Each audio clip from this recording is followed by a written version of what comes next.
Hey, welcome once again. Time for another Health Talks with Dr. Trinh. The one show, maybe the only show, that tries to make sense out of all the confusing noise and statistics and angry ideas out there about health today. It used to be so simple, now it's so complicated. We have one man who's going to try and make sense of it here with us today and answer all your questions. Dr. Trinh, welcome, sir. Hey guys, another Thursday. Another Thursday, while we're getting your guest lined up and everything here, I want to just address a couple of the questions that we were talking about offline. This middle of June now here, the World Health Organization comes out and says, hey, maybe the COVID is not being transmitted asymptomatically without symptoms. Maybe it's not contagious until you start sneezing and stuff. And then the next day, walks it all back and says, well, sorry, maybe we really don't know. What do you make of that? Well, what I make of that is that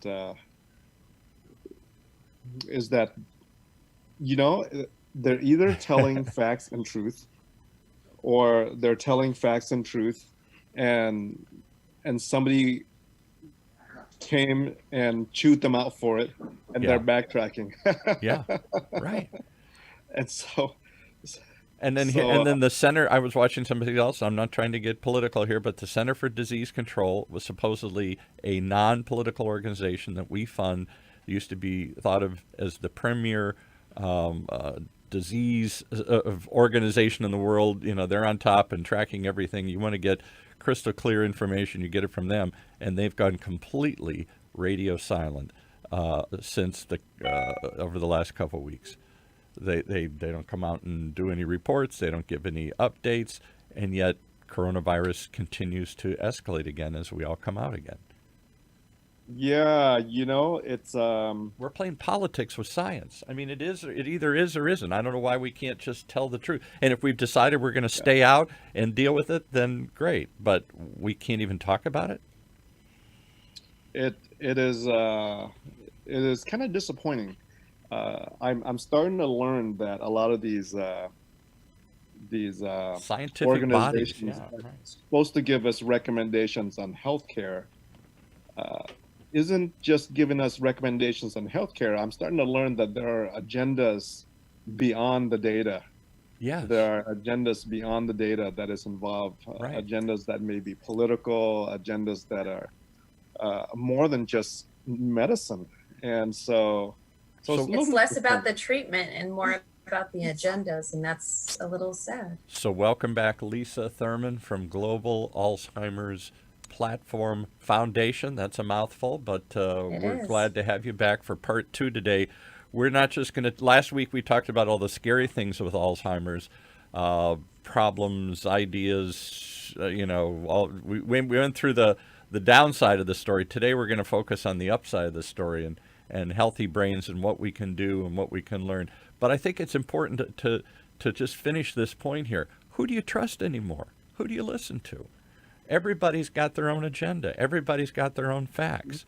And I thought, you can have your own opinion, but you can't have your own facts. Facts are facts, right? And did you realize that what was published last week in I think The Lancet was really interesting. There was a published article stating that Plaquenil,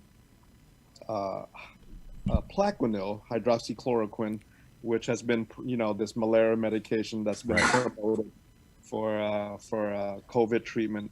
So this published article in a peer-reviewed journal, the British premier medical journal, journal, they came out and said that the risks are high for cardiac risks with this medication, and they're concerned with it. And then they went back and they retracted the entire article. Yeah, that was the third one. And I'm like, what happened? Yeah. This is why did you retract it after you published it? And so there was a corporation, there was a gray, shadowy corporation that was involved that provided this analysis of the data that was unwilling to be audited with the data. It's like, Yeah. what's going on here? Then why would Lancet publish that without their own review of the data? I mean, this is supposed to be. So where do you go as a doctor to get the facts, to get the truth? Everybody's got their own facts now. And in a world where everybody has their own facts, then there are no facts. Yes, the data is there. It's how it's interpreted and the reliability of the source behind the data. Like, for example, the study with Plaquenil, that showed high cardiac risk. Right. That source behind that data is a company that's unwilling to be audited for their information, for their data. So that's a kind of shadowy. So they retracted the entire article after it was out. So we don't know any more than we did. It seems like after the political firestorm of the fury that came out about all these things, that agendas won, that politics won out, and we now, as a public, have less confidence, more confusion. I guess more listeners for us here, more people who are confused.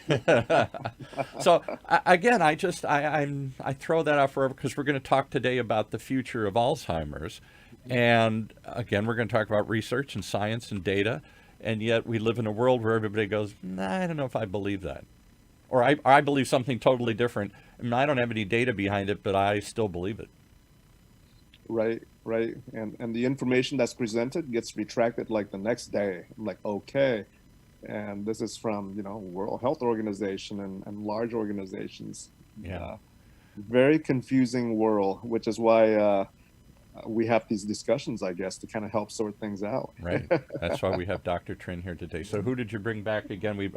We teased it already. It's Lisa's back from last week, and we're going to talk about healthy brains today and the future of Alzheimer's. I need some hope today here because I'm feeling hopeless sometimes.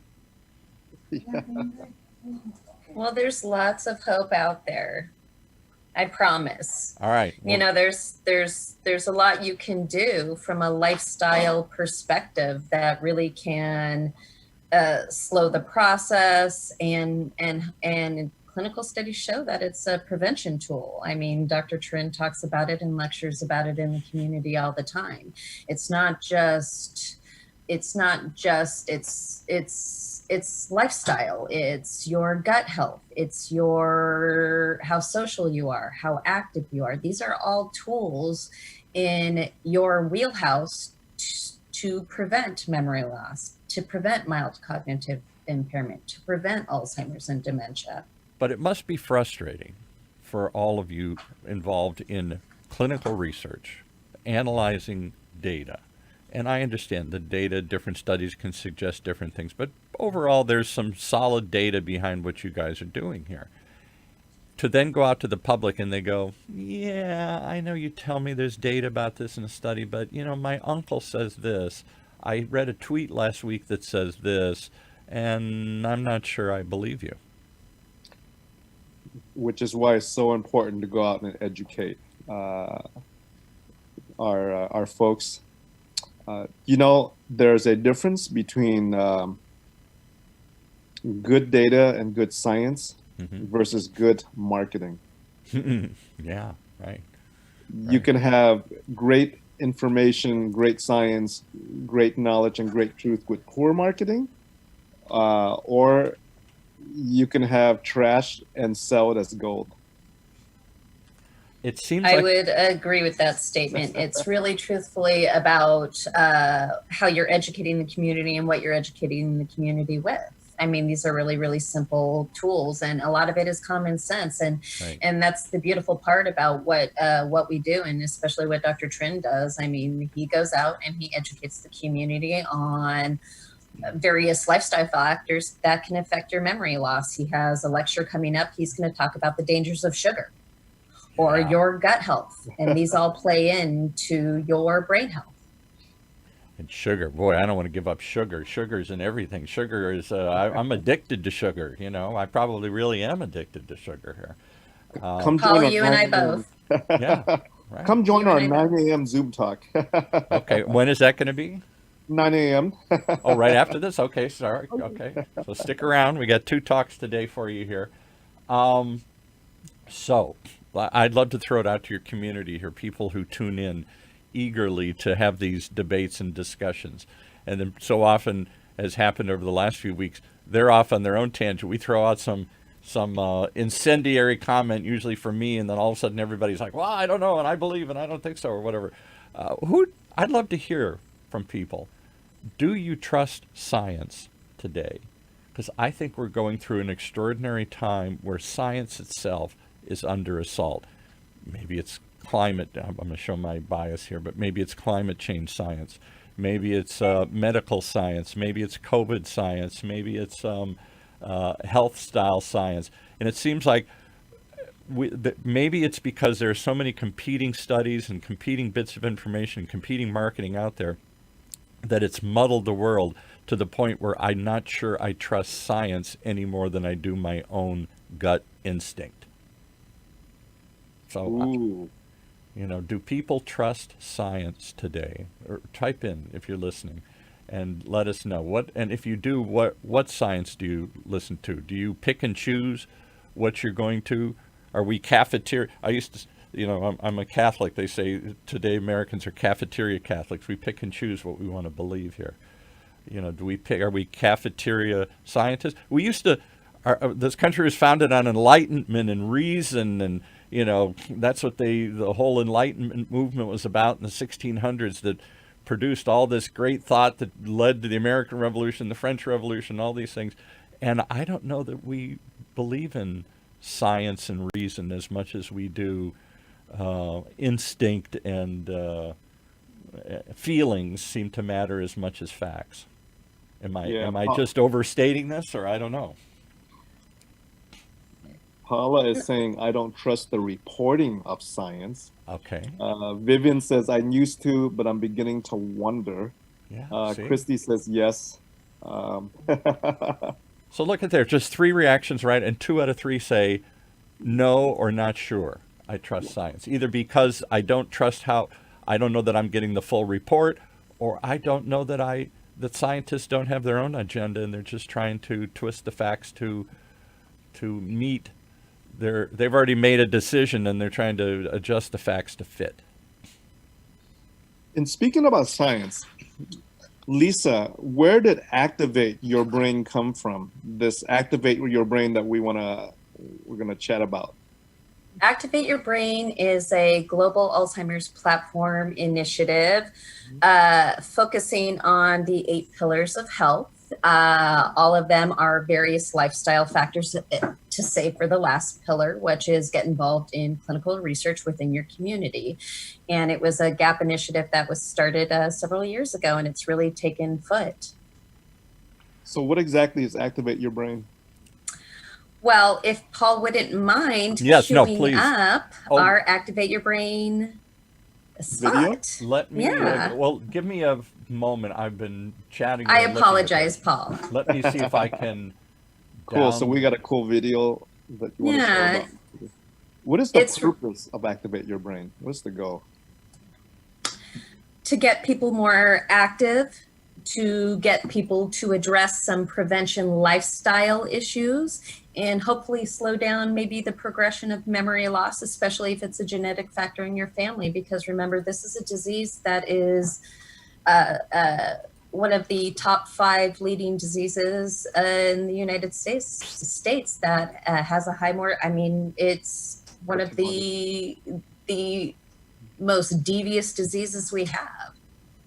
Yeah, in Orange County, it's the number 3 killer. The number 3rd and 5th in the United States, correct? Yes, and wow. And as we are able to tackle heart disease and cancer better, Alzheimer's is going to climb to the top unless we do something about it. And so this is why we want to talk about Activate Your Brain today, guys. It is a really cool program on things that you can do starting today to reduce your risk. And the first pillar really focuses on staying active. And as a senior, that can be difficult, but research supports that there's a strong link between physical activity and brain health in your lifespan. So of course, It's going to be a huge pillar within the Activate Your Brain program.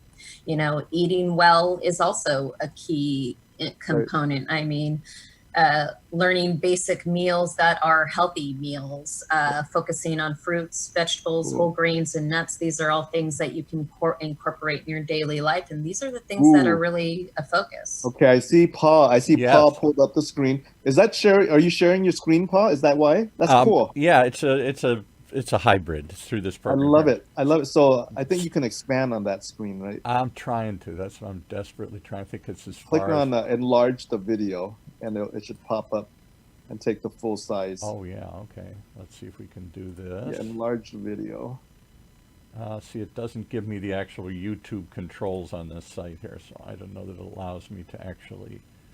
That may be as big as I can get it here for the moment here. If I had the actual video, I could probably do it, but I'm just playing it off your site here. And for those who want to see it in greater detail, it's the Global ALZ platform, Global ALZ for Alzheimer's, globalalzplatform.org, and you can go to the site and you can see the Activate Your Brain, a brain healthy initiative. So let's play this. Let's see what we can see, and then we'll discuss it on the other side here. Oh, hold on. Let me see. Lisa got the. Do you want me to? I can get it on YouTube and show it real large. Okay. That sounds wonderful. Do you want me to roll this one here first, or do you want to try it? No, share the screen with me. I'll pull it up on YouTube.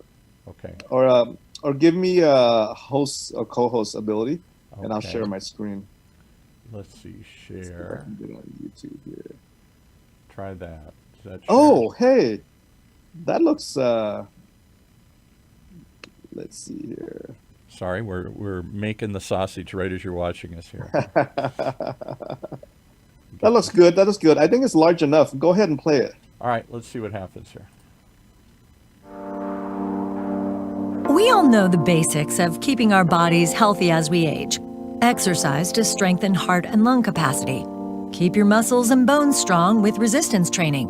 Get your blood pressure and cholesterol checked. Mammograms for women, prostate exams for men. Healthy diets for everyone. Blah, blah, blah-bitty-blah, right? But think about this. How often do you think about the health of the organ that you actually think with? There are many forms of dementia, including Alzheimer's, a brain disease with no cure or treatments to stop its progression. More people die every year from Alzheimer's than from breast and prostate cancer combined, and that number is going up. That's why so many people fear getting Alzheimer's. It's time to make brain health part of overall health. Having a healthy brain impacts everything: your energy levels, quality of life, overall well-being, friendships, happiness, your independence.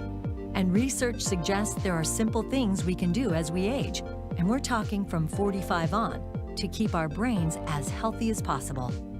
The Global Alzheimer's Platform Foundation has identified 8 pillars to help activate your brain and reduce cognitive decline. Some of these are no-brainers. Well, you know what I mean. Stay active. Eat well. Sleep well. Exercise your brain. Connect with friends and family. Relax and reduce stress.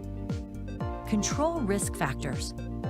Finally, and this is an important one that unfortunately not many people are aware of, you can get involved in research. Brain health studies are always seeking volunteers. Your participation could lead to breakthroughs that not only help you reduce cognitive decline, but help all of us understand how to keep our brains healthier. Meanwhile, start small. Take a nice walk. Add more veggies to your diet. Join a club. Use the Activate Your Brain pillars to feel better, think more clearly, and stay independent, even as you age.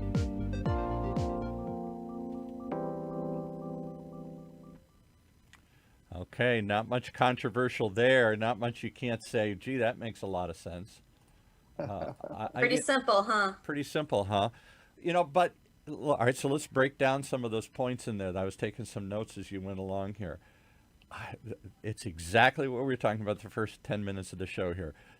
All the different things. Do this, do this, do this, and then in the middle of the video it goes blah, blah, blah, blah, blah, blah, blah.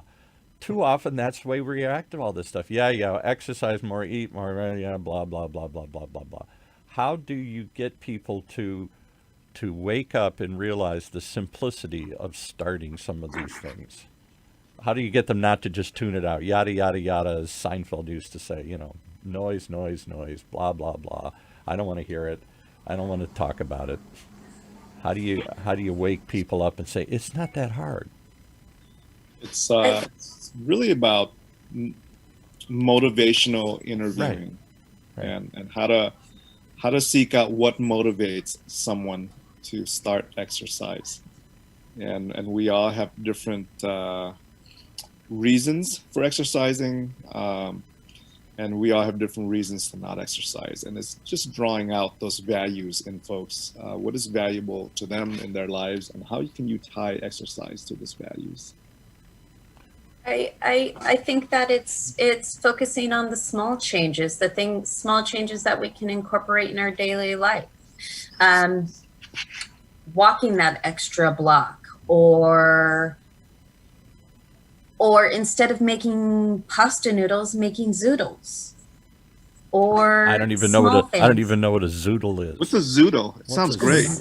A zoodle is a zucchini noodle. And it's much healthier and it's easy to make. It's the small changes. I think that people tend to focus on the big changes and they don't realize that the small changes that they incorporate in their daily life have much more impact than trying to change or overhaul your whole diet. It's the small things. I think you're onto something. I think that's the key. The journey of 1,000 miles starts with one step, or whatever the Chinese saying is, something to that effect. It's just start doing something, anything. Start moving in a certain direction, and then it becomes easier. Exactly. What does a zoodle taste like? Does it taste good? Oh my gosh, it is so good. Interestingly enough, one of the things that we've done out in the community is Dr. Trinh and I, several months ago, we hosted a brain health talk, and he was talking about gut health. And I featured one of the Activate Your Brain pillars, which is eating well. And we had a cooking demonstration on how to make a very basic, healthy salad. And all the attendees got to watch a cooking demo. But more importantly, the thing that they took away from it was how easy it was to actually prepare a super healthy salad in less than 10 minutes with basic things in their pantry or refrigerator. And that's the key component, is it doesn't have to be difficult. There are foods that are really good for your heart and your overall health that you can incorporate in your every diet that you don't even realize are right in front of you. Bananas. Where's my banana? I got a banana here. Oh, gotta have bananas. Bananas are key. Where's my chicken feet? Oh gosh, you and your chicken feet. Chicken feet. I think it's somewhere. Who would eat chicken's feet? You throw those away. You don't eat a chicken's foot. Really? You haven't ate a chicken's feet? No, there's nothing there. It's just a little funky little thing. I don't know. I know, it's really good. It's like doing a pedicure when you eat it. It's like this. It's amazing. It's amazing. I don't know if it's good for brain health, but anyway, that's I maybe. would say that may not be good for brain health, but Trinh, maybe replacing your butter with unsaturated fats like olive oil, or reducing your sugar intake or your salt, or limiting your alcohol intake. These are all small, tiny steps, but chicken feet, probably not. All right, so let me give you two examples from my own life here. So, I, for years and years and years, hated vegetables. My whole life, I hated vegetables, and I never grew out of that. And then I got married many years ago, and my wife said, well, why don't you, I'll make you a salad. I said, I don't eat I can't stand a salad and everything. And she said, but I'm going to make it all, just crunchy and fresh and everything here, radish. I'm going to throw everything in there, radishes and cucumbers and tomatoes and everything. I love it. We have it every single night. And what I discovered was, this sounds silly, but I grew up in the Midwest. In the middle of the winter, the only vegetables you could get were canned vegetables, and they were squishy and mushy and disgusting tasting. And that's where I developed this hatred for vegetables. I was basing it off of old canned soggy vegetables that tasted terrible. The texture tasted terrible. So and And it became a thing that we did together. We made the salad together because I can't cook anything, and yet I can chop and cut things up. So it became social, and it became something that we did. And I thought if you'd met me 20, 30 years ago, you would have thought I was hopeless. I would never eat it. And yet a simple suggestion has led to a major change in our life. And from that, I won't say we're vegetarians, but my wife's a vegetarian. And when your cook's a vegetarian, it's almost the same thing here. I pretty much eat what she eats. But do you see how easy it was to do that? So easy. And I thought, oh, my whole life I did it. I'll give you another one. Late in life, my father's since passed away, but late in life, his doctor said, why don't you get rid of salt? My dad was one of those, if his doctor told him to do something, he did it immediately the next day. So he would always go overboard, and he threw out everything that had salt in it. He said, I got nothing left. Everything we buy has salt in it. It's one of those things that everybody just assumes, well, I better throw a little salt in it to give it some flavor.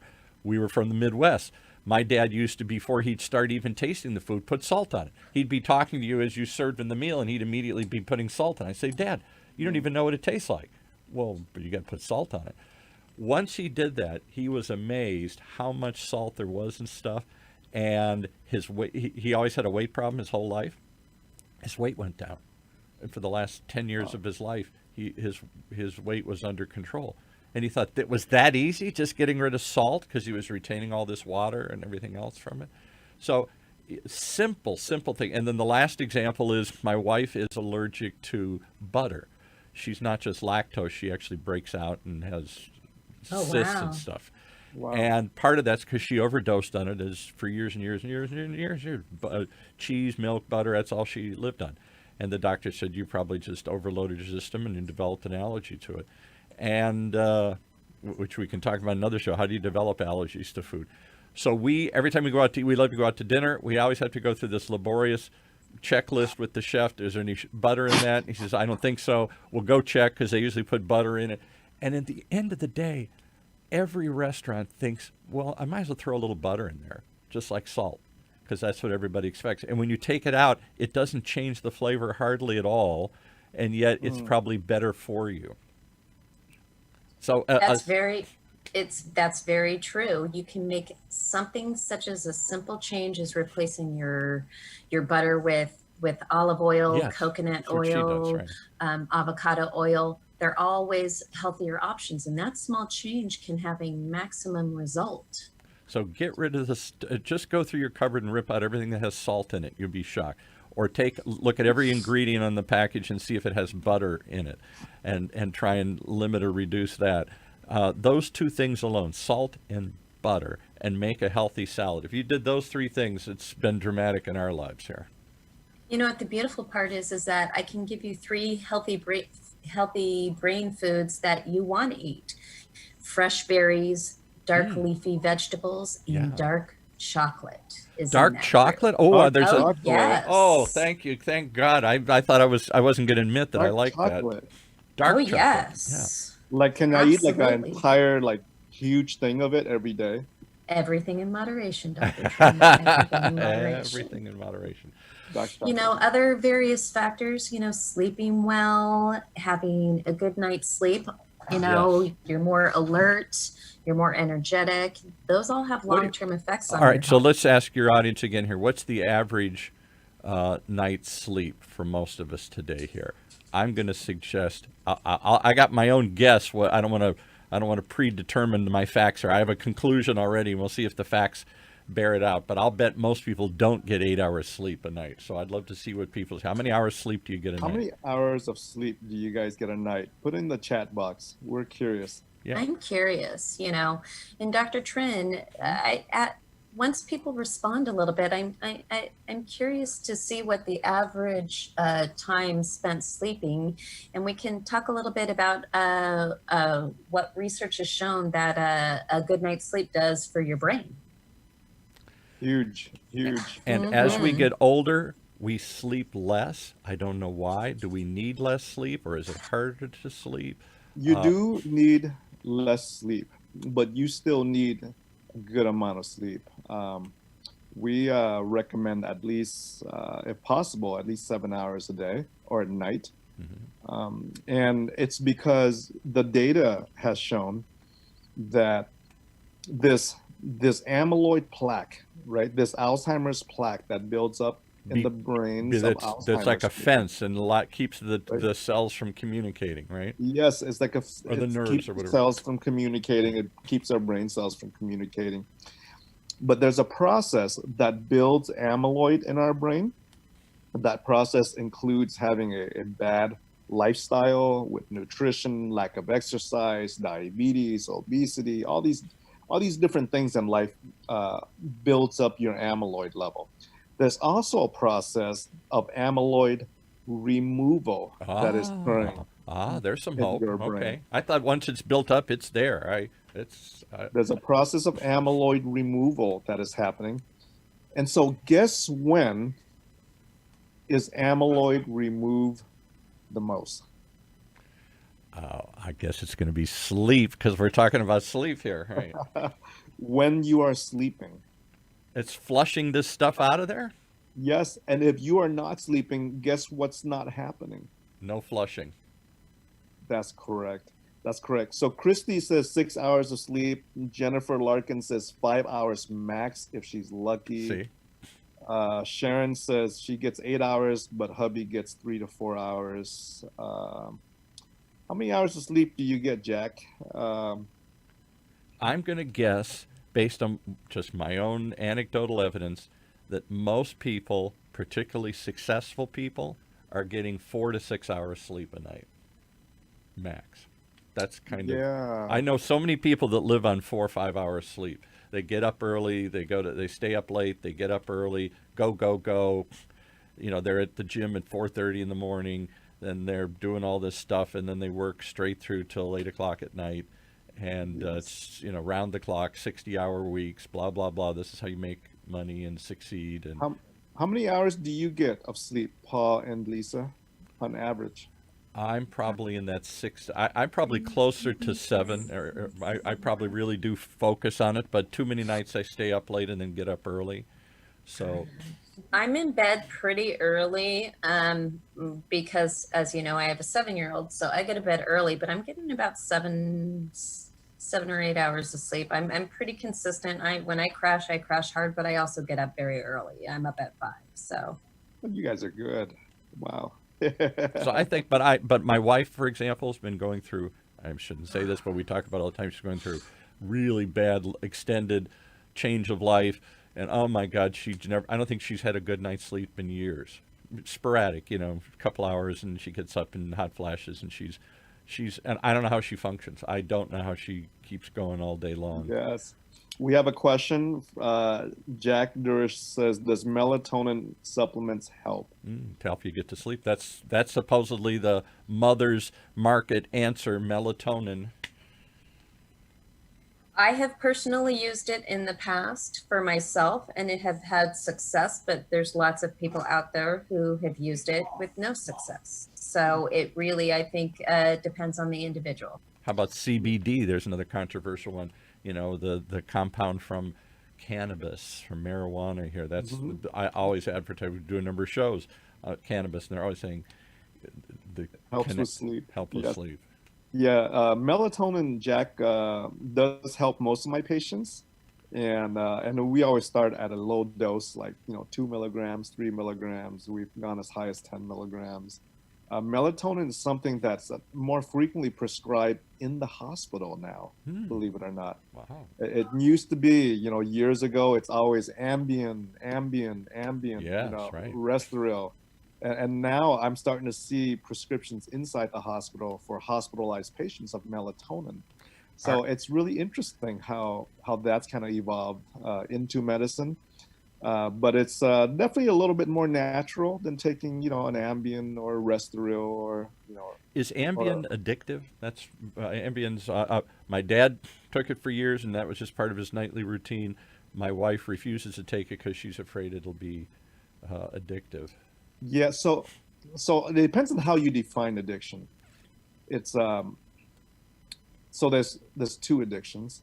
One addiction is being addicted to stuff that makes you like. You're addicted because it makes you happy or high or drugged out, which is like cocaine addiction, heroin addiction, right? And then there's the other type of addiction where where you don't get those sensations, but your body gets used to it, so that when you no longer have it, you have withdrawal symptoms. Right. So Ambien is something that if you take it long enough, sometimes when you stop taking it, you can't fall asleep without it. So that type of addiction I have seen. It's not addictive where it makes you high or happy and things of that Right. sort. But it's something that you rely upon, and your body quits trying to, oh, you're going to take care of that this way, so I'm not going to do it naturally. I'm just going to sort of let that function go and let this pill take that over. If that's a Yes, bad, yes. that's a So bad way I to hope I explain. answered your question there, Jack. Is Hi, Paula. uh, And does anything else? I always wonder if any of these herbal things are addictive. Melatonin, for example, but all these things, these natural supplements. Everybody says it's natural, it's from a plant. Well, that doesn't mean it's not. I mean, there's poisons in plants too. There's, it's just. I understand the fear of synthetically produced anything, but I don't know that just because it's natural, it's not have negative characteristics to it. definitely, as you know by now, I'm a fan of integrative holistic medicine. I believe that your food should be your medicine, Yes, as right. opposed to popping more pills, right? I'm with you.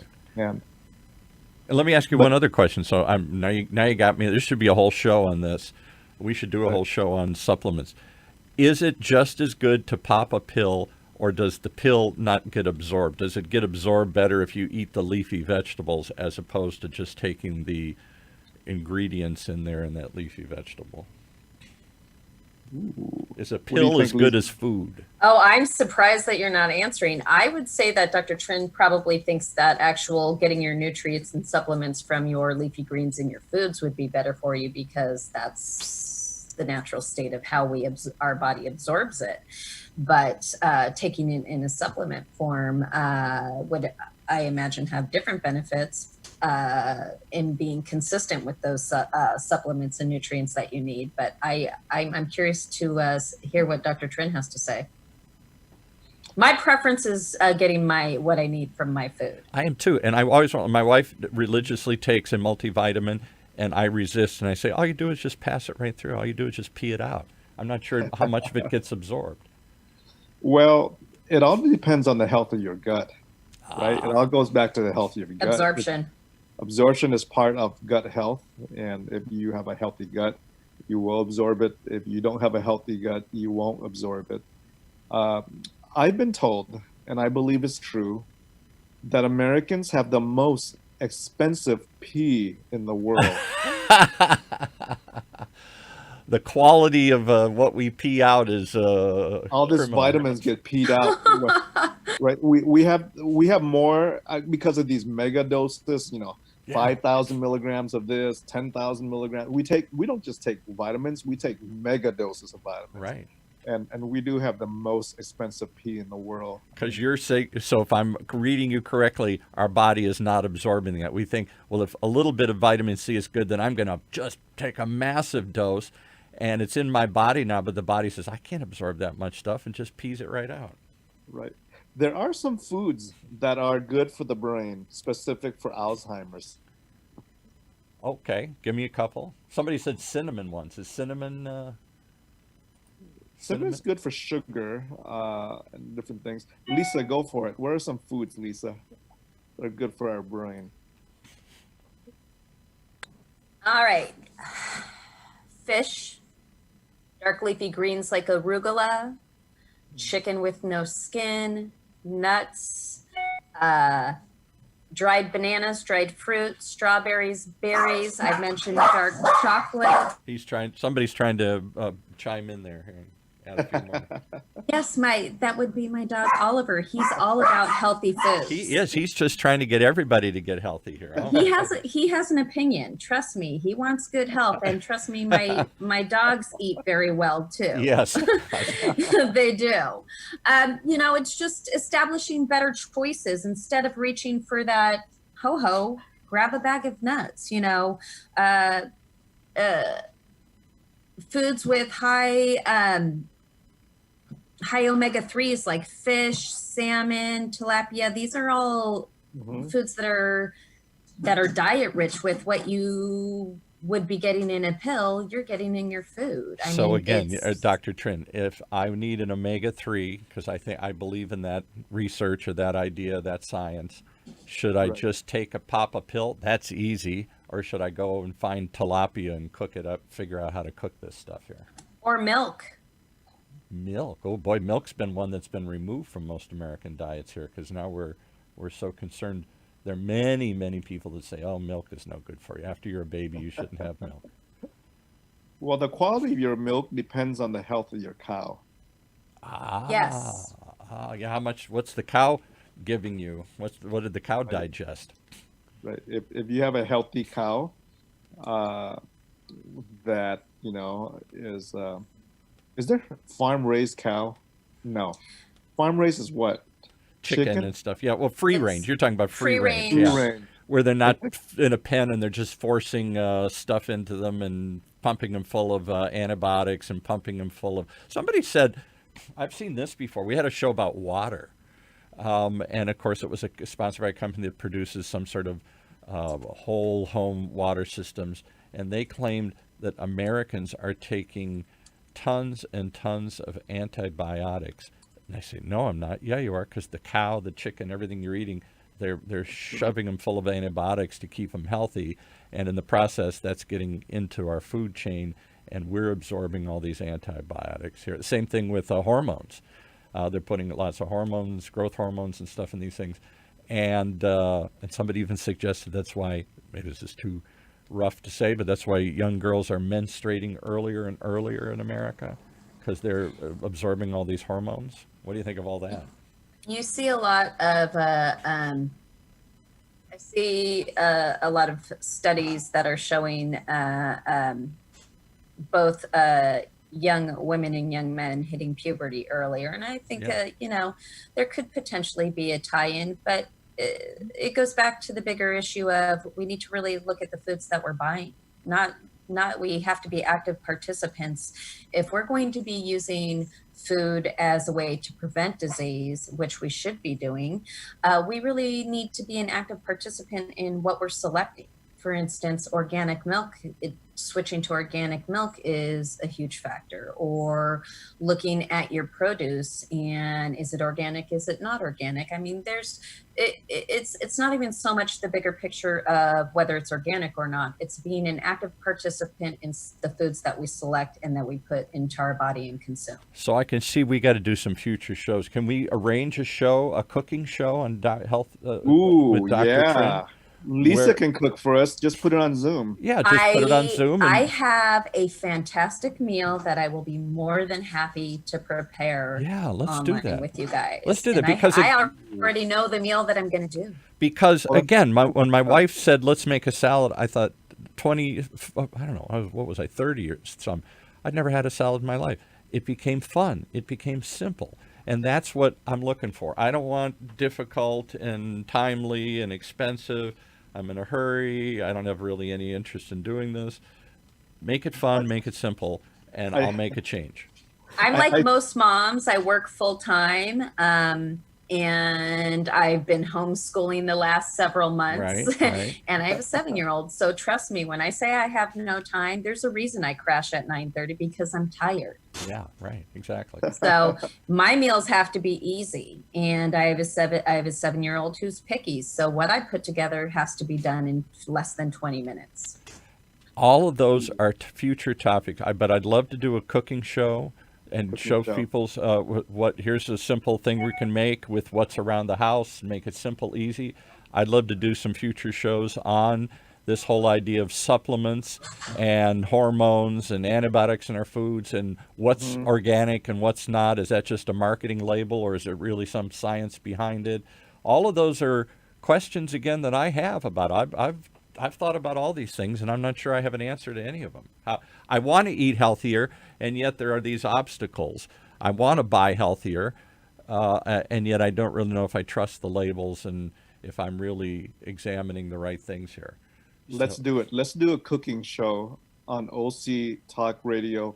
We would just zoom out the camera so we can see you cook something, Lisa, in your kitchen. Fantastic. I'm all in. Yeah, if you And, can set up a camera that just sort of overlooks your kitchen or Yeah, something. just make sure it's only CBD. There's no THC going into the ingredients. Keep it safe, keep it friendly. Exactly. You know, and so. Yes, sir. All right. Yes, good. sir. All right. Well, then we're going to wrap it up there. How does everybody reach the Global Alzheimer's Platform Foundation? Well, they can go to the Global Alzheimer's or globalalzplatform.org. And on our homepage is our map. We have over 80 sites in North America that are conducting Alzheimer's and dementia, as well as mild cognitive impairment and memory loss clinical studies. I also want to let everybody know that the Global Alzheimer's Platform Foundation is going to be hosting some gap talks, and a lot of these gap talks are going to be talking about how to stay active, how to cook a healthy meal, incorporating healthy brain activities into our daily lifestyle. So it really talks about executing activate your brain activities. So that is on our Facebook page. I'm going to put it in the chat for everybody. If they'd like to attend, you do have to register. And these are Alzheimer's and disease research specialists that are going to be giving these talks. Dr. Trinh, of course, will be one of those. And we'd love if you guys would join us. It's a great virtual educational piece. So we're going to give you a sample of that coming up in I don't know if it's next week or in some future week, but let's do that and have it is next week. Next week? We're going to do it next week? Okay, part 3 then. Come back and join us for part 3 of, we talked about the perils of Alzheimer's and the problems of getting people to recognize and deal with it. This week we talked about some of the hope and the simplicity of getting started for a healthier brain. Next week we're going to give you an action plan. We're going to show you a meal. We're going to cook a healthy meal. Okay. Sounds good. All right. We'll see you then. Okay. Take care, guys. Thank you. All right.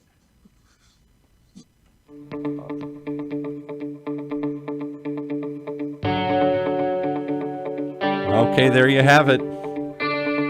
From the complex to the simple, health talks each and every week with Dr. Trinh right here in Orange County's only community radio station, octalkradio.net.